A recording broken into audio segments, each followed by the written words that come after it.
June 1905. Of all the spectacles of the seas, none is as tragic as the derelict, the errand of the trackless deep.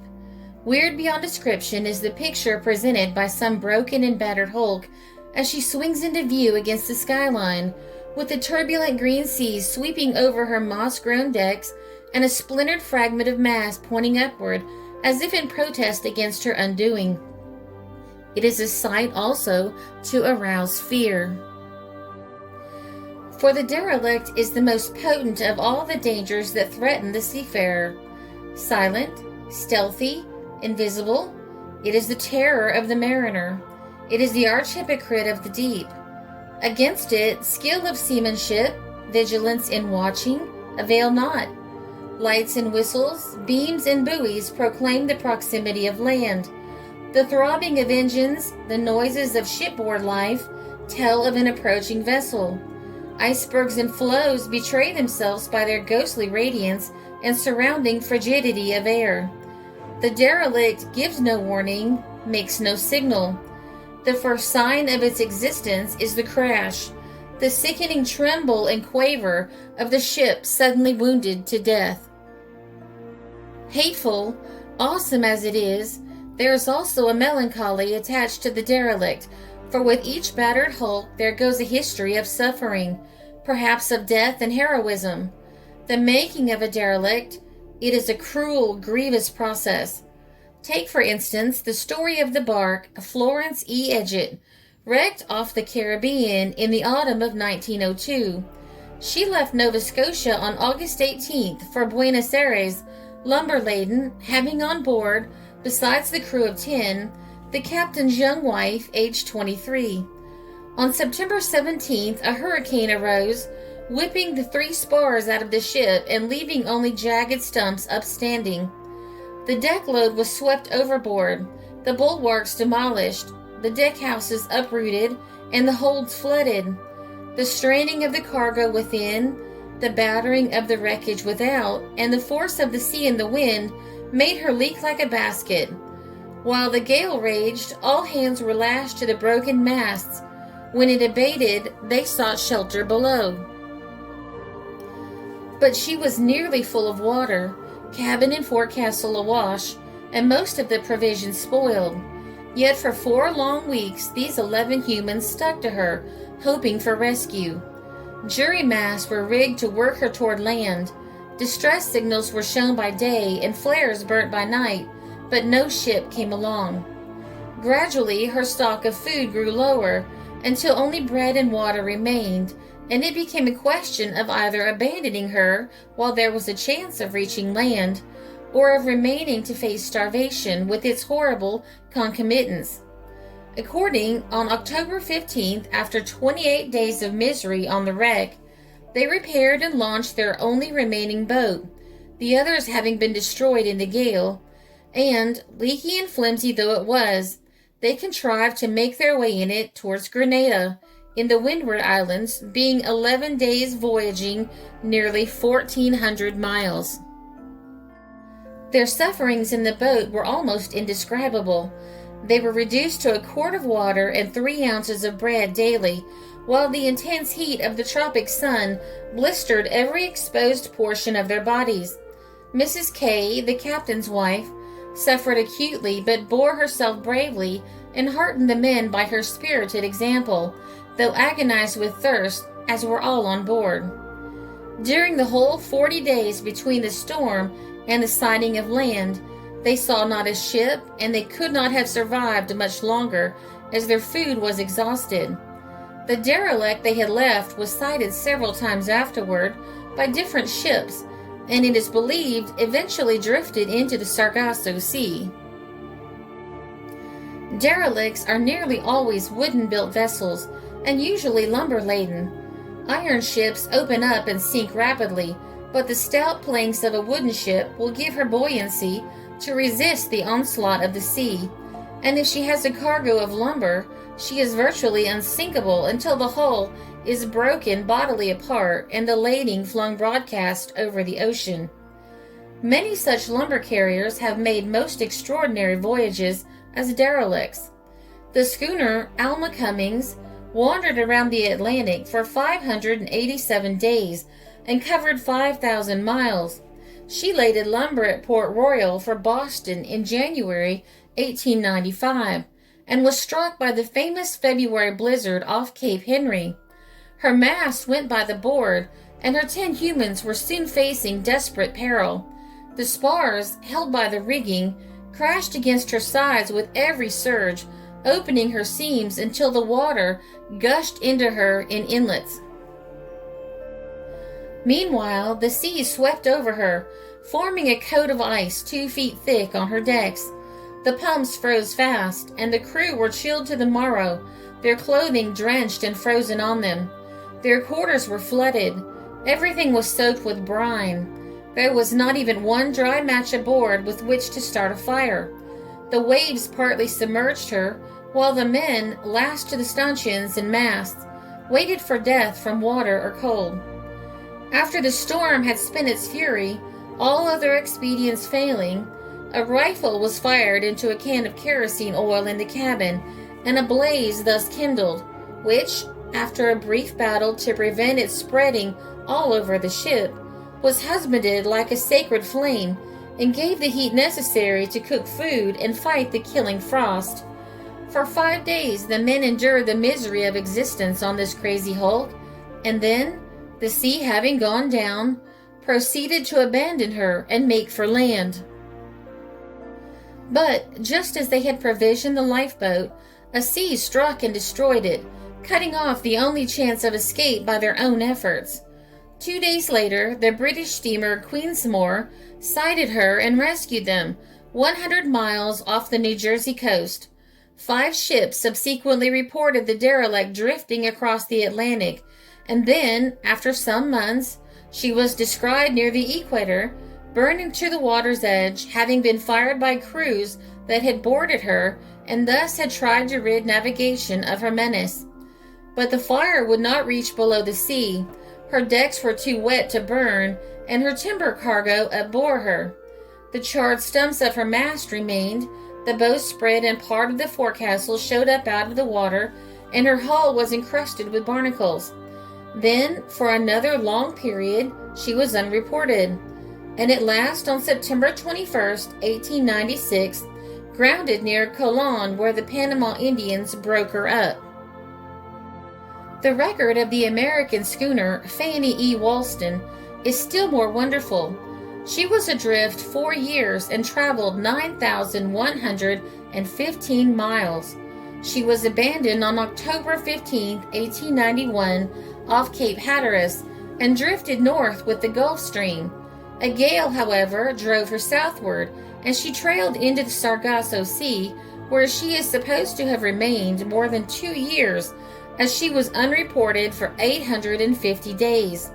Then she was sighted again off Florida and pursued an erratic course northward, describing 2 great circles off the Virginia coast, and coming within sight again 2 miles off the New Jersey shore, where it is supposed she went to pieces, as she was never heard of again. She was 1,117 days adrift altogether, and was sighted on 44 occasions. In her erratic wanderings, she crossed her own track 12 times, and despite her long battle with the elements, she was, when last seen, apparently as staunch as ever. Scarcely less amazing are the records of some other famous derelicts whose movements have been logged by the hydrographic offices. The Fred B. Taylor, a peculiar wreck because it was floating bow up, was adrift for 93 days in the summer of 1892, and in that time traversed 342 miles, being reported 7 times or once every 2 days. The Hyalene was abandoned in February 1896, and in August was set on fire by a passing ship, but was sighted 5 times afterwards.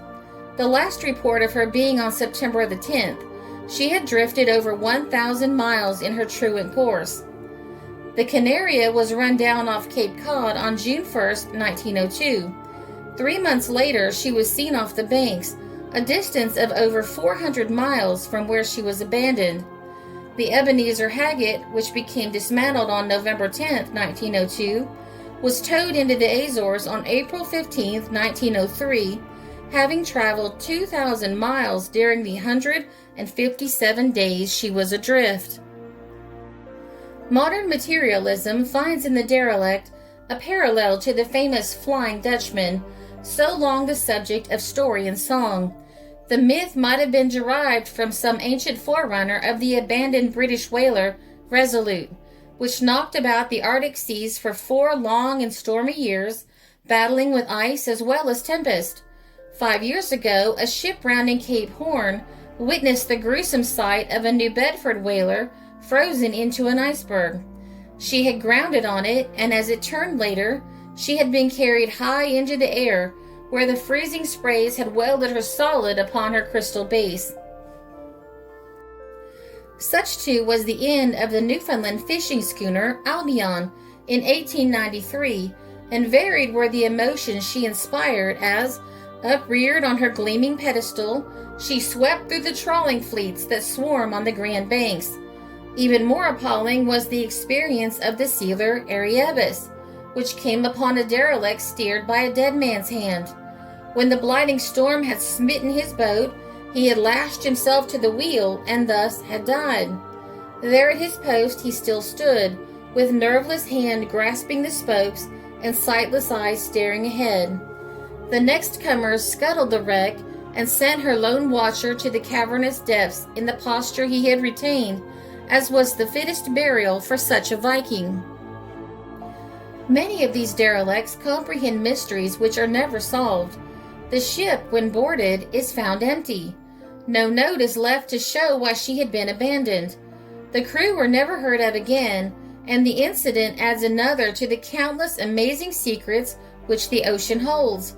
The experience of every sailor includes some of these occurrences so incredible, apparently, that were they not so common, they would never be believed. Undoubtedly, the most extraordinary of all was that of the ship Mary Celeste, a more fantastic creation, apparently, than novelist ever wove. She left New York in 1887 for Europe, her personnel being 13, including the captain's wife and child. 2 weeks later, a British bark sighted her in the Atlantic. There was no sign of life on board. A boat was sent to her, and a most exhaustive search proved her to be as silent as the tomb, as deserted as the pest house. Everything was in its place, even the boats at the davits. The hull was undamaged, the cargo untouched. Rigging and spars were intact. The sails were all set. The crew's weekly wash hung above the forecastle. An awning covered the poop. Binnacle and wheel and rudder were complete. The sailors' kits and dinners were seen in the forecastle. In the cabin was a sewing machine with a child's garment under the needle, and on the table a half-eaten meal. The chronometer ticked undisturbed in the chart room. The cash box was unrifled. The logbook, posted to within 48 hours of the visit, showed that the passage to have been favorable. The ship's appearance proved there had been no storm. Evidences of a struggle or piracy or murder, there were none. Yet 13 people had disappeared as if spirited away by some supernatural agency, and from that day to this, the mystery has never been unraveled, though the United States government spared no effort to solve it. Another mystery was that of the brig Resolven, which left Newfoundland for Labrador in August 1884 and was picked up 3 days later by the British warship Mallard with not a soul on board. She had sails set, sidelights burning, and galley fire ablaze. Fore and aft, all was in order. A bag of gold to buy a cargo of herring lying untouched in a locker. The warship towed her in while all awaited tidings of the 11 men who had crewed her, but they never returned. The theory is that she struck an iceberg and they, launching a boat in their panic, upset it, and all on board perished. Yet another enigma was furnished in 1881 by the derelict sighted in mid-Atlantic, in seaworthy trim, by the Ellen Austin. The crew had vanished and left no trace. The Austin put a prize crew aboard to take her to New York. In a breeze, the ships parted company, And some days later, the Austin sighted the derelict again with the second crew gone from her, and the mystery became deeper than ever. Another crew was induced to board her with much difficulty, but the craft never reached port, and the affair remains unsolved yet. The derelict is more destructive than the iceberg. The tall, upstanding berg will stop a ship dead, with stove-in bow, perhaps, but firm abaft the first bulkhead. The low-lying, sluggish derelict, however, sinking under the blow of collision, will bump against and open the ship's whole bottom, so that the attacker will go down before the extent of her damage can be realized. Sometimes a greyhound speeding across some ocean course, where land is not, or where no object is visible, will plump into something that jars her from stem to stern. All on board will be aroused, damage will be looked for, and the log will record contact with a sunken wreck. These waves have a peculiar fondness for obstructing the steamer lanes. In February 1898, off Cape Henry, the Inchisla described 3 derelicts in sight at once, 2 half-sunk schooners and a capsized brig, while in April off Cape Cod, the Strathmore sighted a vessel burning and another dismantled alongside her. In 1896, during the night, the steamer Virgil passed between the masts of a derelict and yet escaped unhurt. Many derelicts fly the Norwegian flag and are engaged in the Canadian lumber trade, the ensign and the business enabling the employment of a class of craft that would otherwise be condemned. In 1897, one of these, the Baltic, reduced to a hulk off Cape Race with 6 of her crew swept overboard, was driven right across the Atlantic to the Irish coast with her 3 remaining men, who subsisted on a sack of rice and some rainwater until rescued near Galway. In April 1903, one Hans Engeland was immersed for 12 days and nights in the inverted hull of the sloop Erut in the North Sea and escaped alive, the derelict being towed into Danzig by the Norwegian steamer Aurora. The man was in the cabin when the hull turned over and made his way into the hold, where the air, with some food from a locker, kept him alive. In May 1903 occurred another striking incident when the 12 men of the Norwegian ship Ziegen, after being afloat on the derelict hull for 6 days, scoured by gales and snow squalls, with the hull sodden and their food exhausted, gave themselves up for lost and gathered in a group on the quarterdeck, where the captain solemnly read the burial service, believing their death only a matter of minutes. While he was reciting the prayers, a steamer smoke was seen, and before long the Pennsylvania bore down on them, and, launching a lifeboat, soon had the despairing mariners transferred to her own hospitable decks. Derelicts less dangerous, but by no means to be disregarded, are the large iron buoys which do service off the American coast. At one time, no less than 11 of these were adrift and charted, and a blow from any would have stove in a steamer's plates. Last April, a Canadian buoy, which broke from its moorings off Cape Breton a year before, was picked up on the French coast near Nantes, having traveled clear across the Atlantic. Another ocean wanderer is a tree which has been sighted adrift in mid-Atlantic many times in the past 2 years. It was originally washed out of some American river and carried around a circuit of 5,000 miles by the current.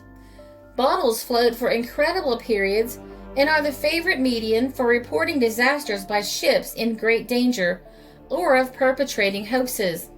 Probably not a ship founders, but makes an ante-mortem statement by this means, and if the ocean's freight of bottles could be gathered and gone through, the true end of many a missing vessel would be made clear.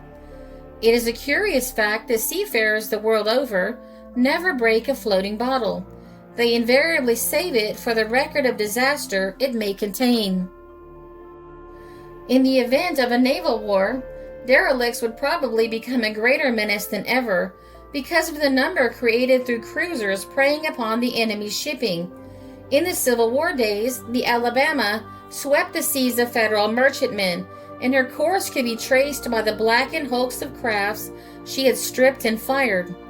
A derelict in marine parlance always conveys the idea of doom and desolation, and the weird significance of the term is never more adequately realized than in wartime, when shot and shell add their quota in littering the ocean with half-sunk vessels left to pursue their blind, staggering, and destructive course along the commercial waterways.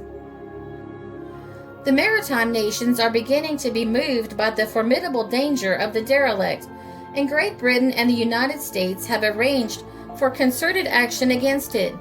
Both countries have established hydrographic offices for compiling and circulating valuable marine data, including the number, location, and movements of derelicts. These bureaus invite reports from all shipmasters. Last year, 1,200 reports of derelicts and 3,000 reports of other obstacles to navigation were received. The drift of these is plotted daily on large maps, and every month charts are issued showing the result. But not even the most perfect agencies can cope with this peril, for while every storm thins out the older derelicts, it creates new ones, each embodying enhanced possibilities of terrible disaster, because its existence is unsuspected and its movement erratic.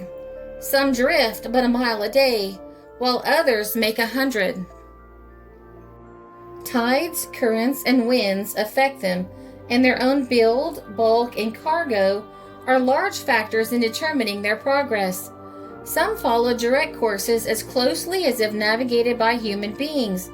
Others make zigzags all over the ocean. Many are staunch and compact, but the majority are mere carcasses of once handsome ships. Their average existence is about 70 days, and they are thickest off the American seaboard. 30% of them float bottom upwards. These are the most dangerous, for their keels will rip the bottoms out of ships that collide with them.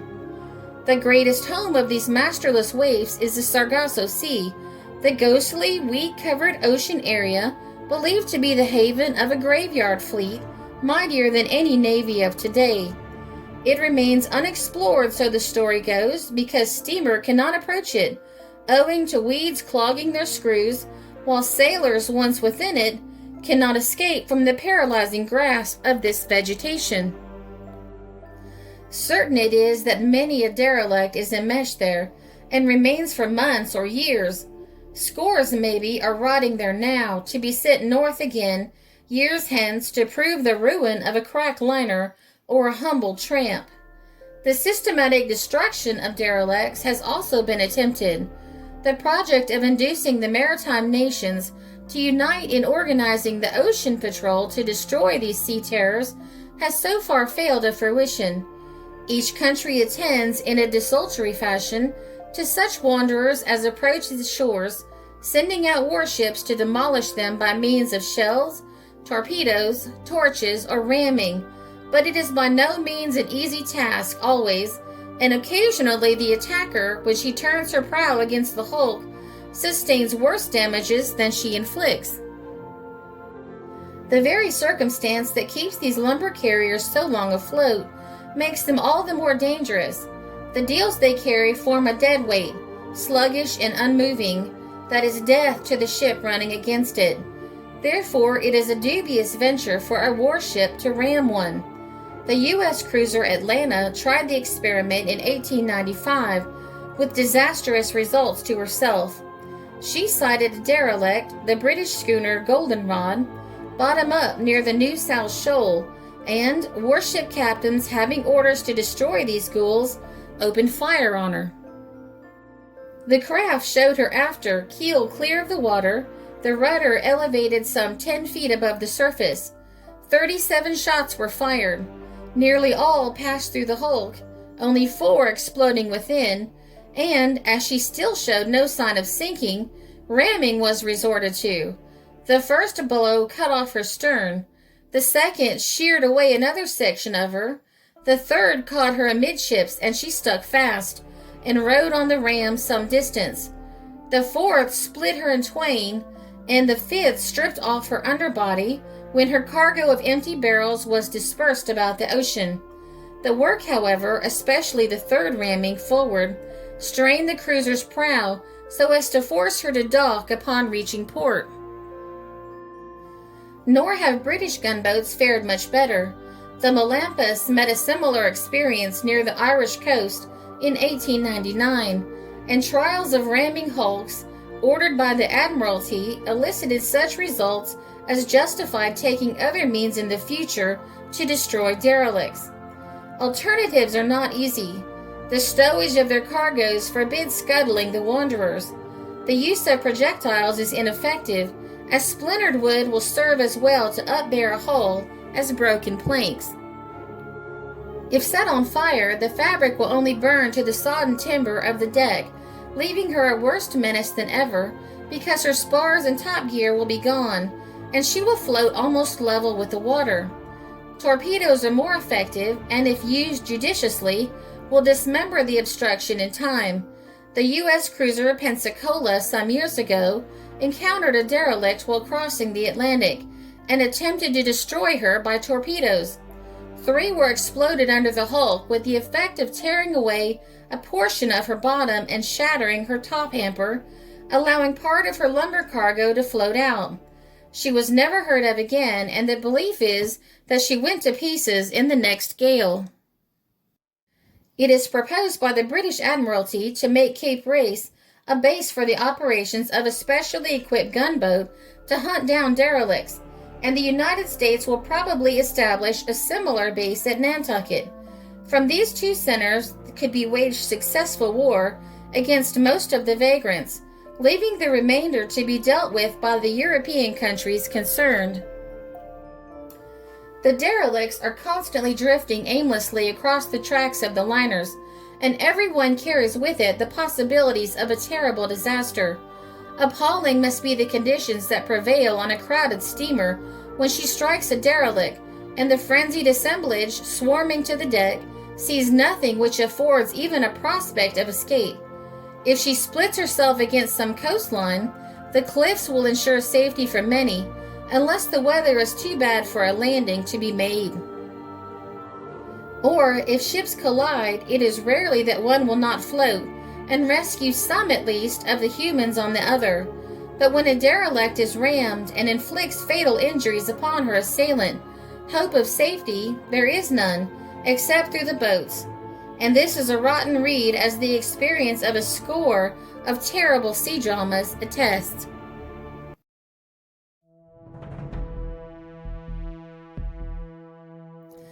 This article was published in McClure's Magazine, June 1905.